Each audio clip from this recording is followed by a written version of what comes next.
भारत का एक ऐसा मंदिर जहां शिव को वैद्य यानी कि डॉक्टर की तरह पूजा जाता है, और यह शिव का इकलौता ऐसा मंदिर है जहां शिव का ज्योतिर्लिंग और सती शक्तिपीठ एक साथ मौजूद है। झारखंड के देवघर जिले में बसा बाबा बैद्यनाथ धाम, जिसके अनसुलझे और चौंकाने वाले रहस्यों को जानकर आप भी चौंक जाएंगे। आमतौर पर जहां शिव मंदिरों में आपको त्रिशूल देखने को मिलता है, वहीं इस देवघर के मंदिर में आपको पंचशूल देखने को मिलेगा। पर ऐसा क्यों और क्या हुआ जब एक असुर ने अपने सर काटकर शिव जी पर चढ़ा दिए? और फिर आता है कांवड़ यात्रा, जिसमें लोग सुल्तानगंज से गंगा जल उठाकर 100 किलोमीटर से भी ज्यादा की यात्रा करके यहाँ आते हैं। तो इसके पीछे क्या रहस्य हैं और क्या है कांवड़ यात्रा की सच्चाई, और ये कब से चालू है? साथ ही हम आपको ले चलेंगे द्वादश ज्योतिर्लिंग स्तोत्र की उस पंक्ति की ओर जो ये बताती है कि यह मंदिर श्मशान घाट के ऊपर बना है। तो आखिर इसमें कितनी सच्चाई है और क्या है नाग मुकुट का रहस्य?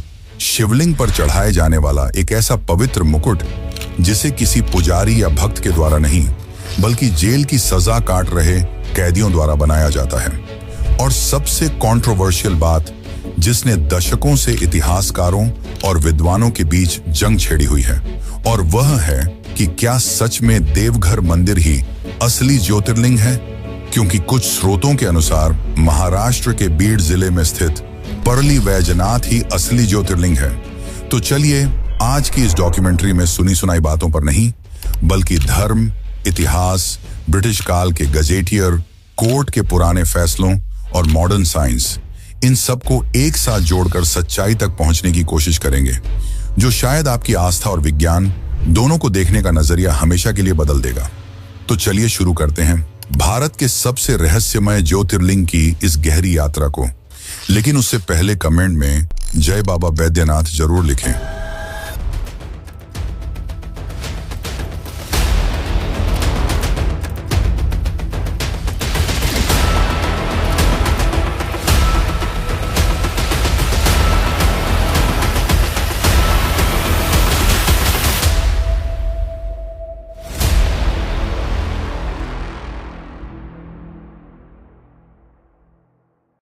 बैद्यनाथ धाम के इस विशाल रहस्य को समझने के लिए हमें आज से कई युग पीछे उस समय में जाना होगा जब धरती पर शिव के सबसे बड़े भक्त और सबसे बड़े असुर का राज्य था, लंकापति रावण।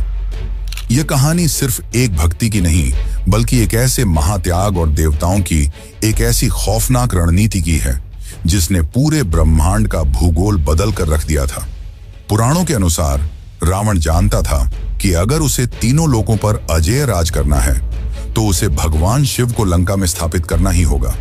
इसी जिद के साथ रावण ने हिमालय की बर्फीली चोटियों पर एक ऐसी घोर तपस्या शुरू की जिसने स्वर्ग की नींव हिला दी। सालों तक बिना खाए पिए सर्दी और तूफानों को झेलते हुए रावण शिव के ध्यान में लीन रहा। लेकिन जब महादेव प्रसन्न नहीं हुए तो रावण ने एक ऐसा कदम उठाया जिसकी कल्पना भी किसी इंसान या देवता ने नहीं की थी। उसने अपना ही खड्ग उठाया और अपना एक सिर काटकर शिवलिंग पर चढ़ा दिया। जब फिर भी शिव प्रकट नहीं हुए तो उसने दूसरा सिर काटा, फिर तीसरा। इस तरह रावण ने एक एक करके अपने 9 सिर शिवलिंग पर अर्पण कर दिए, जिसके बाद रावण अपने आखिरी यानी 10वें सिर पर प्रहार करने ही वाला था कि तभी ब्रह्मांड की सारी ऊर्जा सिमटकर वहां आ गई और साक्षात भगवान शिव उसके सामने प्रकट हो गए। शिव रावण की इस अकल्पनीय भक्ति से इतने प्रसन्न हुए कि उन्होंने एक वैद्य यानी एक कॉस्मिक सर्जन का रूप धारण कर लिया। उन्होंने अपने हाथों से रावण के कटे हुए 9 सिरों को वापस जोड़ दिया और उसे पहले से भी ज्यादा शक्तिशाली बना दिया। भगवान शिव के इसी वैद्य या हीलर रूप के कारण ही इस ज्योतिर्लिंग का नाम हमेशा के लिए वैद्यनाथ या बैद्यनाथ पड़ गया, यानी वो ईश्वर जो हर घाव, हर बीमारी को ठीक कर सकता है। शिव ने रावण से वरदान मांगने को कहा और रावण ने अपनी वही पुरानी जिद दोहराई, हे महादेव, मैं चाहता हूं कि आप मेरे साथ मेरी लंका चलें। शिव अपने भक्त के आगे विवश थे, पर वे स्वयं तो नहीं जा सकते थे, इसलिए उन्होंने रावण को अपना ही एक रूप कामना लिंग, जिसे आत्मलिंग भी कहा जाता है, वह प्रदान किया। पर शिवजी ने एक शर्त रखी। शिवजी ने कहा, रावण, तुम मुझे लंका तो ले जा सकते हो, लेकिन अगर रास्ते में तुमने मुझे एक पल के लिए भी जमीन पर रखा तो मैं हमेशा के लिए वहीं स्थापित हो जाऊंगा। रावण ने शर्त मान ली और उस ब्रह्मांडीय ऊर्जा को अपने हाथों में उठाकर लंका की ओर उड़ चला। लेकिन जैसे ही रावण ने उड़ान भरी, स्वर्ग में हाहाकार मच गया। भगवान विष्णु, ब्रह्मा और सभी देवता जानते थे कि अगर शिव का यह ज्योतिर्लिंग लंका पहुंच गया तो रावण को मारना तो दूर, उसे हराना भी असंभव हो जाएगा। तब देवताओं ने एक षड्यंत्र रचा। उन्होंने तय किया कि रावण को किसी भी तरह उस शिवलिंग को जमीन पर रखने के लिए मजबूर करना होगा। इसके लिए जल के देवता वरुण ने सीधे रावण के पेट में प्रवेश कर लिया। आसमान में उड़ते हुए रावण को अचानक इतनी तीव्र लघु शंका महसूस हुई कि उसका उड़ना और शिवलिंग को संभाले रखना नामुमकिन हो गया। उसे मजबूरन धरती पर उतरना पड़ा। यह वो जगह थी जिसे आज हम देवघर कहते हैं। रावण शिवलिंग को जमीन पर नहीं रख सकता था, इसलिए वह किसी ऐसे इंसान को ढूंढने लगा जिसे वह कुछ देर के लिए इसे पकड़ा कर रख सके। तभी वहां भगवान गणेश एक साधारण से चरवाहे का रूप धारण करके पहुंचे, जिसका नाम था बैजू।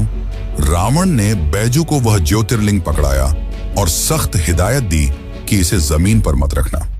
लेकिन जैसे ही रावण मुड़ा, उस चरवाहे रूपी गणेश ने कहा कि इसका भार बहुत ज्यादा है, और उन्होंने जानबूझकर उस ज्योतिर्लिंग को उसी धरती पर रख दिया। जब रावण वापस लौटा तो उसने देखा कि ज्योतिर्लिंग जमीन पर रखा हुआ है।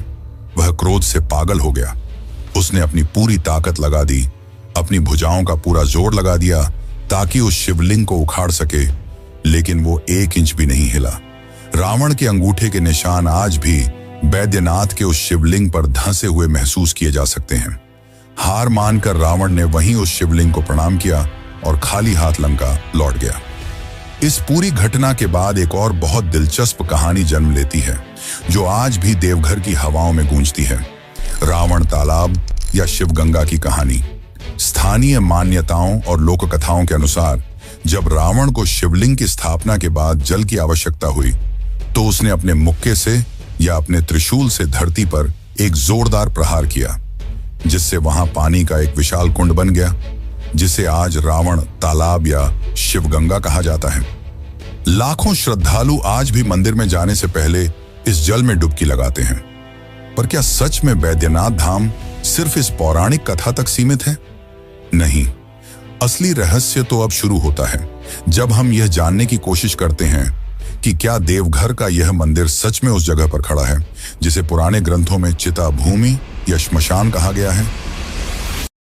बैद्यनाथ धाम का एक ऐसा रहस्य जो सीधे मौत, श्मशान और राख से जुड़ा है।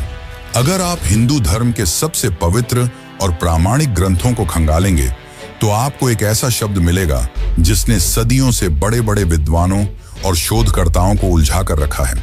आदि शंकराचार्य द्वारा रचित 12 ज्योतिर्लिंग स्तोत्र में जब 12 ज्योतिर्लिंगों के स्थानों का वर्णन आता है तो बैद्यनाथ के लिए एक बहुत ही रहस्यमयी लाइन लिखी गई है।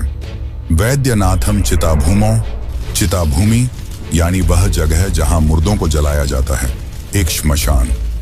अब सवाल यह उठता है कि जिस मंदिर में हर दिन लाखों लोग जीवन और स्वास्थ्य की भीख मांगने आते हैं, भगवान शिव के उस सबसे बड़े अस्पताल का बेस एक श्मशान भूमि कैसे हो सकता है? क्या यह मंदिर सच में किसी प्राचीन श्मशान के ठीक ऊपर खड़ा है? इस रहस्य की जड़ें शिव पुराण और अन्य प्राचीन पुराणों में बहुत गहराई तक जाती हैं। पुराणों के अनुसार जब प्रजापति दक्ष के यज्ञ में माता सती ने खुद को अग्नि में भस्म कर लिया था, तब भगवान शिव उनके जलते हुए शरीर को लेकर पूरे ब्रह्मांड में क्रोधित होकर तांडव करने लगे थे। सृष्टि को बचाने के लिए भगवान विष्णु ने अपने सुदर्शन चक्र से माता सती के शरीर के 51 हिस्से कर दिए। रिसर्चर्स और पौराणिक कथाओं के जानकारों का मानना है कि माता सती का हृदय इसी जगह पर गिरा था और भगवान शिव ने स्वयं उस हृदय का दाह संस्कार यहीं किया था। शिव के उसी अंतिम संस्कार वाले कृत्य के कारण यह पवित्र जगह ब्रह्मांड की सबसे पहली और सबसे महान चिता भूमि बन गई। यही कारण है कि शिव यहाँ सिर्फ एक हीलर नहीं है, बल्कि वो श्मशान के अधिपति, महाकाल और अघोर रूप में भी मौजूद हैं। देवघर के इस मंदिर परिसर में आज भी शिव और शक्ति का वो मिलन महसूस किया जा सकता है जो दुनिया में और कहीं नहीं है। लेकिन दोस्तों, कहानी में असली ट्विस्ट और सबसे बड़ा विवाद यहीं से शुरू होता है। अगर चिता भूमि ही असली बैद्यनाथ ज्योतिर्लिंग की पहचान है, तो यह चिता भूमि असल में भारत के नक्शे पर है कहां? क्या आदि शंकराचार्य जिस चिता भूमि की बात कर रहे थे वह सच में झारखंड का देवघर है, जहां सती का हृदय गिरा था? या फिर यह कोई और भौगोलिक स्थान? क्योंकि हमें पुराणों में एक और श्लोक मिलता है, परल्याम वैद्यनाथम, यानी परली में वैद्यनाथ। महाराष्ट्र के परली में स्थित परली वैजनाथ, जिसे कई बार असली वैद्यनाथ होने का दावा किया जाता है। तो आखिर दोनों में से असली ज्योतिर्लिंग कौन सा है? तो चलिए अब हम जानते हैं इस 1000 साल पुरानी कंट्रोवर्सी को, जिसे जानकर आप हैरान रह जाएंगे। लेकिन उससे पहले अगर आपको वीडियो अच्छी लग रही है तो इसे एक लाइक जरूर करें। आज भारत में एक नहीं बल्कि 2 ऐसी जगहें हैं जिन्हें असली बैद्यनाथ ज्योतिर्लिंग होने का दावा किया जाता है। एक है झारखंड का देवघर, जिसके बारे में हम बात कर रहे हैं, और दूसरा है महाराष्ट्र के बीड जिले में स्थित परली वैजनाथ। दोनों ही जगहों पर करोड़ों लोगों की अटूट आस्था है। दोनों के अपने प्रादेशिक इतिहास हैं। लेकिन जब बात 12 ज्योतिर्लिंगों की उस प्राचीन और सबसे पवित्र लिस्ट की आती है, तो असली ज्योतिर्लिंग का ताज किसे मिलना चाहिए? आज हम इस विवाद को किसी सुनी सुनाई बात से नहीं, बल्कि पक्के सबूतों, ग्रंथों की सटीक लाइनों, ब्रिटिश काल के दस्तावेजों और पुरातात्विक अभिलेखों के आधार पर डिकोड करेंगे। शिव पुराण की कोटिरुद्र संहिता में एक श्लोक आता है, पूर्वोत्तरे प्रज्वलिका निधाने सदा वसंतम गिरिजा समेतम श्री वैद्यनाथम तुम्हम नमामि। इस श्लोक में 2 भारी शब्द हैं। पहला है पूर्वोत्तरे, जिसका सीधा अर्थ है नॉर्थ ईस्ट, यानी उत्तर पूर्व दिशा। अगर आप भारत के नक्शे के केंद्र जैसे कि उज्जैन से देखें, तो झारखंड का देवघर बिल्कुल उत्तर पूर्व दिशा में सटीक बैठता है, जबकि महाराष्ट्र का परली पश्चिम या दक्षिण पश्चिम दिशा में आता है। श्लोक का दूसरा शब्द है प्रज्वलिका निधाने, जिसका अर्थ है चिता भूमि या श्मशान, जहां हमेशा अग्नि प्रज्वलित रहती है। जैसा कि हमने पिछले चैप्टर में साबित किया कि देवघर माता सती का हृदय पीठ है, जहां शिव ने उनका दाह संस्कार किया था, तो यह चिता भूमि वाला सबूत सीधे तौर पर देवघर के पक्ष में जाता है। लेकिन परली का दावा भी कोई हवाई नहीं है। आदि शंकराचार्य द्वारा रचित 12 ज्योतिर्लिंग स्तोत्र के कुछ संस्करणों में परलियां वैद्यनाथम चच का जिक्र मिलता है। महाराष्ट्र की क्षेत्रीय परंपरा में इसे मेरू या कांतिपुर के नाम से जाना जाता था। 18वीं सदी के अंत, यानी कि लगभग 1784 के आसपास, महान मराठा रानी अहिल्याबाई होलकर ने परली वैजनाथ मंदिर का भव्य जीर्णोद्धार करवाया था। परली के स्थानीय संतों का तर्क है कि देवघर कामना लिंग है, जबकि परली असली ज्योतिर्लिंग है।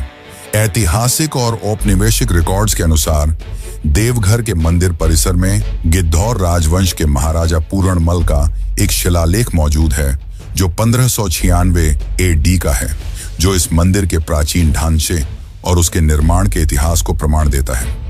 अगर हम अंग्रेजों के समय की बात करें, तो सर विलियम विल्सन हंटर नाम के एक मशहूर ब्रिटिश हिस्टोरियन ने 1877 में अपनी किताब a statistical account of Bengal में संथाल परगना और देवघर का बहुत ही गहराई से जिक्र किया है।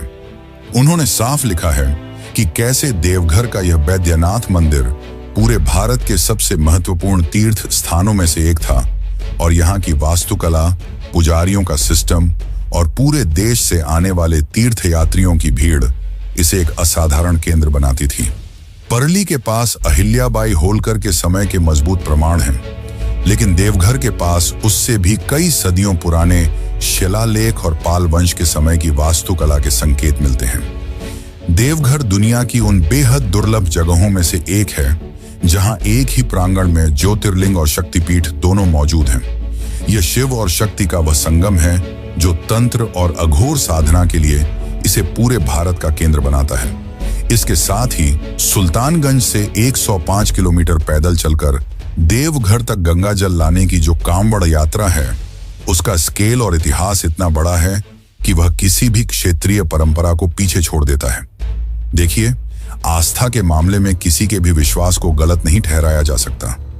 परली वैजनाथ के प्रति महाराष्ट्र और देश भर के लोगों की श्रद्धा पूरी तरह से सत्य और वंदनीय है। लेकिन अगर हम एक निष्पक्ष शोधकर्ता की तरह शिव पुराण की दिशाओं, चिता भूमि और हृदय पीठ के कनेक्शन, 16वीं सदी के प्रामाणिक शिलालेखों, ब्रिटिश गजेटियर्स के दस्तावेजों और सदियों से चली आ रही दुनिया की सबसे लंबी मानवीय तीर्थ यात्रा यानी कि कांवड़ यात्रा के इकोसिस्टम को एक साथ जोड़कर देखें तो सबसे मजबूत और लॉजिकल संभावना यही बनती है कि झारखंड का देवघर ही वह असली और प्राचीन बैद्यनाथ ज्योतिर्लिंग है जिसका उल्लेख हमारे मूल ग्रंथों में किया गया है। बाकी भगवान शिव तो कण-कण में हैं, पर देवघर की मिट्टी में कुछ ऐसा है जो इसे सिर्फ एक मंदिर से बढ़ाकर एक टाइम कैप्सूल बना देता है। लेकिन साथ ही इस मंदिर का निर्माण और असली इतिहास भी रहस्यों से भरा है। तो चलिए अब जानते हैं असली इतिहास, असली रहस्य, पंचशूल त्रिशूल और कांवड़ यात्रा की सच्चाई। 72 फीट ऊंचा देवघर का यह मुख्य मंदिर प्राचीन भारत की प्रसिद्ध नागर शैली का एक अद्भुत और जीता जागता उदाहरण है। लेकिन क्या आप जानते हैं कि बैद्यनाथ धाम सिर्फ एक अकेला शिव मंदिर नहीं है। यह पूरा परिसर कुल 22 अलग अलग मंदिरों का एक ऐसा रहस्यमयी चक्रव्यूह है जो एक दूसरे से पत्थर के प्रांगणों और गलियारों से जुड़े हुए हैं। 1596 ईस्वी में गिद्धौर राजवंश के महाराजा पूरणमल ने इस मंदिर के मुख्य ढांचे का जीर्णोद्धार और विस्तार करवाया था। जब आप मुख्य मंदिर के भव्य शिखर की ओर अपनी नजरें उठाते हैं तो सबसे पहले आपको एक के ऊपर एक रखे 3 विशाल स्वर्ण कलश दिखाई देते हैं। ऐतिहासिक दस्तावेज बताते हैं कि ये सोने के कलश गिद्धौर के महाराजा और उनके वंशजों द्वारा सदियों पहले दान किए गए थे। लेकिन इन सोने के कलशों के ठीक ऊपर कुछ ऐसा स्थापित है जो पूरे भारत बल्कि पूरी दुनिया के शिव मंदिरों के इतिहास और वास्तुकला को चुनौती देता है। हम बात कर रहे हैं देवघर के उस सबसे बड़े और अचंभित कर देने वाले रहस्य की जिसे पंचशूल कहा जाता है। आप केदारनाथ से लेकर रामेश्वरम तक या काशी से लेकर महाकाल तक किसी भी शिव मंदिर में चले जाइए, आपको हर मंदिर के शिखर पर भगवान शिव का अस्त्र त्रिशूल ही मिलेगा। लेकिन देवघर इकलौती ऐसी जगह है जहां मुख्य मंदिर और परिसर के अन्य सभी मंदिरों के शिखर पर त्रिशूल नहीं बल्कि 5 कांटों वाला एक पंचशूल लगा हुआ है। पर आखिर ऐसा क्यों? जब हम देवघर के स्थानीय पुजारियों और सदियों पुरानी मौखिक परंपराओं को गहराई से सुनते हैं तो इसके पीछे 2 बहुत बड़े तर्क निकल कर आते हैं। पहला आध्यात्मिक तर्क यह है कि यह पंचशूल मानव शरीर के 5 विकारों काम, क्रोध, लोभ, मोह और अहंकार के विनाश का प्रतीक है। जो भी भक्त इस पंचशूल के दर्शन करता है, शिव उसके इन 5 दोषों को नष्ट कर देते हैं। लेकिन इसका एक दूसरा प्रोटेक्टिव सिंबलिज्म और वैज्ञानिक पहलू भी है। अष्टधातु से बना यह पंचशूल मंदिर के लिए एक अभेद्य सुरक्षा कवच का काम करता है। स्थानीय लोगों और रिकॉर्ड्स के अनुसार देवघर के इस इलाके में भयंकर आकाशीय बिजली गिरती है, लेकिन आज तक कभी भी मंदिर के ऊपर बिजली नहीं गिरी। कई लोग इसे एक अति प्राचीन लाइटनिंग अरेस्टर मानते हैं जो एक विशेष कॉस्मिक ऊर्जा को बैलेंस करता है।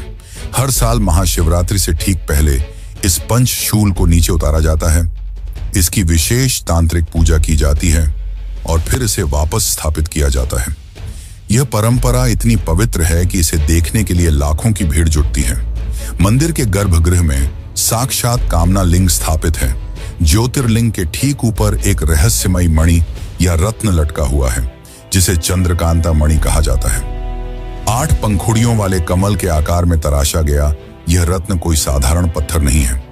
अगर आप झारखंड टूरिज्म या देवघर के ऑफिशियल डिस्क्रिप्शंस को पढ़ें तो उनमें साफ तौर पर इस बात का जिक्र मिलता है कि इस चंद्रकांता मणि से 24 घंटे साल के 365 दिन अपने आप जल की बूंदें शिवलिंग पर गिरती रहती हैं।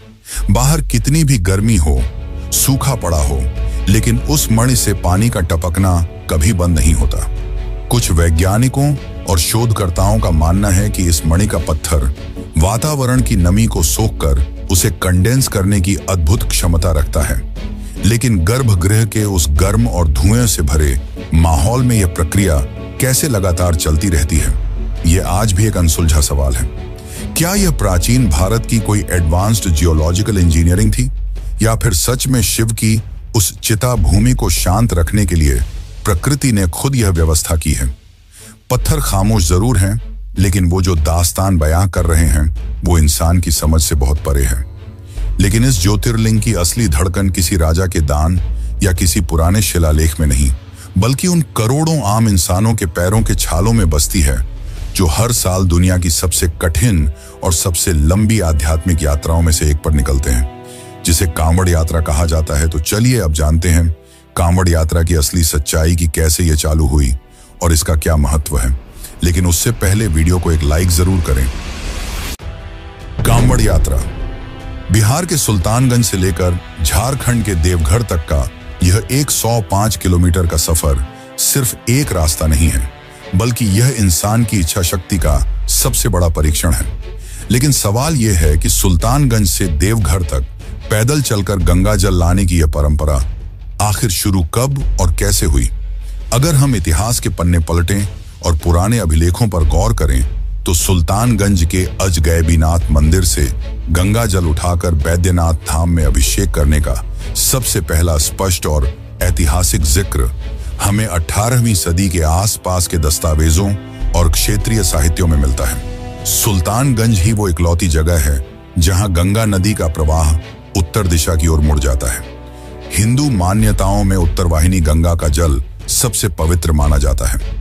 1700 के दशक में कुछ चुनिंदा संतों और शिव भक्तों ने इस जल को बांस की भैंगियों में रखकर पैदल देवघर ले जाने की जो शुरुआत की थी, वो आज दुनिया के सबसे बड़े मानव मेले में बदल चुकी है। सावन के महीने में लगने वाला श्रावणी मेला दुनिया का सबसे लंबा चलने वाला धार्मिक मेला है।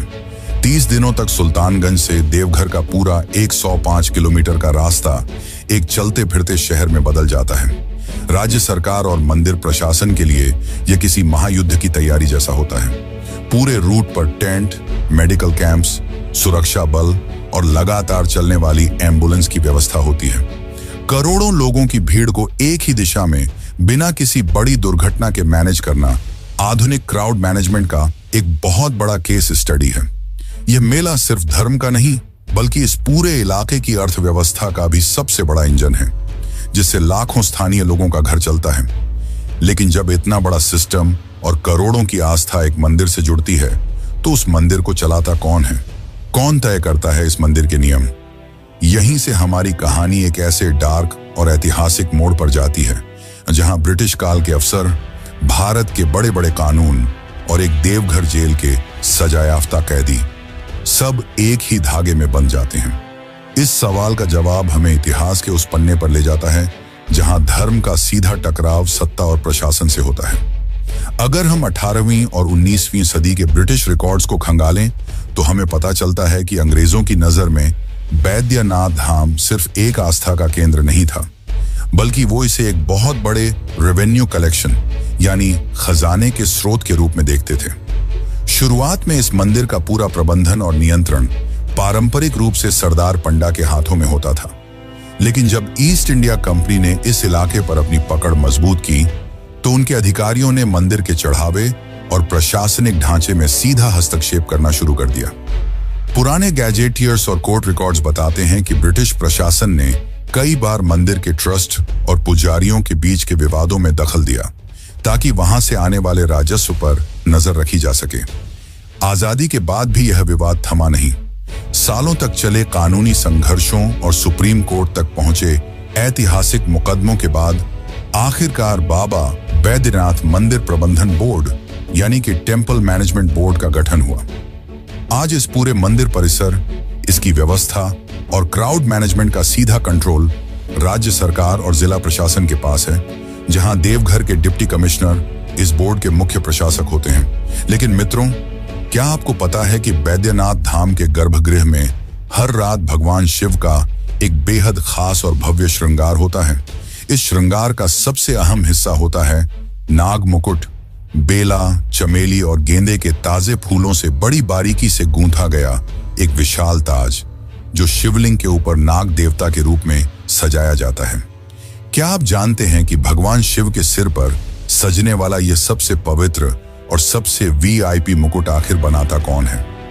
इसे देश के बड़े बड़े संत, मंदिर के मुख्य पुजारी या कोई वीआईपी श्रद्धालु नहीं बनाते। ये मुकुट हर दिन देवघर सेंट्रल जेल की ऊंची और खौफनाक दीवारों के पीछे उम्र कैद और फांसी की सजा काट रहे खूंखार कैदियों के हाथों से बनाया जाता है। दरअसल ये बात है साल 1911 के आसपास की, जब भारत पर ब्रिटिश हुकूमत का राज था। उस समय बंगाल प्रेसिडेंसी के अधीन देवघर के कमिश्नर J.W. टेलर हुआ करते थे। एक दिन उनके बेटे को एक गंभीर बीमारी लग गई। देश भर के बड़े से बड़े अंग्रेज डॉक्टरों और हकीमों ने हाथ खड़े कर दिए। तब किसी संत के सलाह पर उन्होंने शिवलिंग पर नाग मुकुट चढ़ाया। तब से यह परंपरा बन गई है और हर साल सायंकालीन श्रृंगार के लिए चढ़ने वाला यह पुष्प नाग मुकुट देवघर जेल के कैदियों द्वारा पूरी शुद्धता और श्रद्धा के साथ बनाया जाता है। तब से लेकर आज तक 100 से भी ज्यादा सालों से यह परंपरा बिना टूटे चली आ रही है। हर दिन जेल के अंदर कैदी पूरी शुद्धता के साथ इन फूलों को गूंथते हैं और फिर कड़ी सुरक्षा के बीच यह मुकुट जेल से सीधा बैद्यनाथ मंदिर के गर्भगृह तक पहुंचाया जाता है। लेकिन हमने अभी तक मंदिर के मूल मंत्र को जाना ही नहीं, यानी कि शिव के बैद्यनाथ रूप के बारे में, इस मंदिर की अद्भुत जीवनदायी कहानियों के बारे में। तो चलिए अब इस आखिरी अध्याय में शिव के बैद्यनाथ रूप की महिमा को जानते हैं। बैद्यनाथ धाम को सदियों से हीलिंग टेम्पल या चमत्कारी अस्पताल कहा जाता है। अगर आप देवघर के आसपास के स्थानीय अखबारों या मीडिया रिपोर्ट्स के आर्काइव्स को पढ़ें तो आपको ऐसे अनगिनत केस और रियल लाइफ कहानियां मिलेंगी जो किसी भी मेडिकल साइंस की समझ से परे हैं। ऐसे कई डॉक्यूमेंटेड मामले हैं जहां कैंसर के आखिरी स्टेज के मरीजों या पैरालिसिस से जूझ रहे लोगों को जब डॉक्टरों ने जवाब दे दिया तो उनके परिवार उन्हें यहां ले आए। हफ्तों तक मंदिर की चौखट पर पड़े रहने, यहां का जल पीने और भस्म लगाने के बाद उनमें से कई लोगों की सेहत में एक ऐसा अकल्पनीय सुधार दिखा जिसे विज्ञान सिर्फ एक मेडिकल एनोमली कहकर पल्ला झाड़ लेता है। लेकिन क्या सच में यहाँ की हवाओं में कोई जादू है, या फिर भगवान शिव साक्षात एक सर्जन की तरह आकर लोगों को हील करते हैं? अगर हम इस हीलिंग टेम्पल के कॉन्सेप्ट को एक कल्चरल और साइकोलॉजिकल फ्रेमिंग के नजरिए से देखें तो हमें इसका सबसे बड़ा सच समझ में आता है। जब एक इंसान हर जगह से हार जाता है और मौत के डर से कांप रहा होता है तो उसका शरीर भयंकर स्ट्रेस कॉर्टिसोल रिलीज करता है जो उसकी बीमारी को और बढ़ा देता है। लेकिन जब वही इंसान बैद्यनाथ के उस गर्भगृह में पहुंचता है तो वो अपना सारा डर, अपना सारा स्ट्रेस ब्रह्मांड के सबसे बड़े डॉक्टर यानी वैद्यनाथ के चरणों में सरेंडर कर देता है। मनोविज्ञान इसे the placebo effect of faith कह सकता है। ये वो अवस्था है जहां इंसान की असीम आस्था उसके दिमाग को यह यकीन दिला देती है कि अब वो सुरक्षित है। इसी मनोवैज्ञानिक शांति और उस प्रांगण की कलेक्टिव ऊर्जा के कारण शरीर का अपना हीलिंग मैकेनिज्म ट्रिगर हो जाता है। चमत्कार किसी पत्थर या हवा में नहीं, बल्कि शिव के प्रति उस इंसान के अटूट विश्वास में होता है जो उसके अपने ही शरीर के अंदर की दवा को जगा देता है। शिव जो आदि अनादि हैं, जिनके होने से सब कुछ है, उनकी भक्ति ही लोगों को ऐसी ऊर्जा देती है कि वो काल को मात दे दें, क्योंकि महादेव काल के भी काल हैं। तो बोलिए हर हर महादेव। वैसे मित्रों, अगर आपको ये वीडियो पसंद आई हो तो इसे अपने मित्रों और रिश्तेदारों में भी जरूर शेयर करें ताकि वे भी हमारे भारत के अद्भुत मंदिरों और वास्तुकला के बारे में जान सकें। और यदि आप ऐसे ही और वीडियो देखना चाहते हैं तो एक बार रामेश्वरम के चौंकाने वाले रहस्यों को भी जरूर देखें। बाकी इस वीडियो को अंत तक देखने के लिए आपका धन्यवाद।